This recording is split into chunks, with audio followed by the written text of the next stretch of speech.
An attempt by North Korea to launch a missile to mark the birthday of the country's founder, Kim Il-sung, has failed. Satellites had spotted the country's military preparing a so-called Musadan missile for firing, but American and South Korean officials say the launch failed. Chinese official media condemned what it called North Korea's nuclear show. Well, let's go live now to our correspondent Steve Evans, who is in Seoul for us. So, Steve, it didn't work, but it does show the determination, doesn't it, of the current leadership in North Korea? It does, and this one matters. I mean, there is a missile launched every other day by North Korea at the moment, and you might think, well, what's new about this one? What's new about this one is it was an attempt to launch an intermediate range nuclear missile with a range of something like 3,000 kilometres, 2,000 miles, and that would have put the US base in Guam in the Pacific within range. So it was an attempt to up the technology, to try out something which gets a little bit further in Kim Jong-un's ambition, his stated ambition to have a missile capable of carrying a nuclear warhead to the United States. It failed, so that shows the limitations of his technology, North Korea's technology, but it also illustrates, as you say, the intent.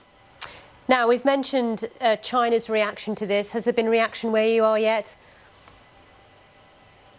They are monitoring. They're trying to work out what happened to the thing, but there will be condemnation. There's no doubt about that.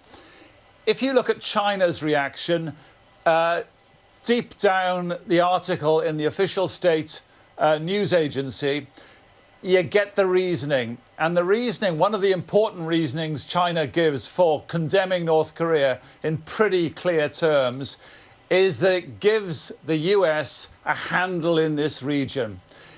It says, China says, that North Korea's nuclear ambitions, its saber-rattling is the phrase it uses, means that the US can meddle in the region. So you get, first of all, the condemnation, the rhetoric, the words, if you like, but you also get an insight into China's reasoning about this whole business.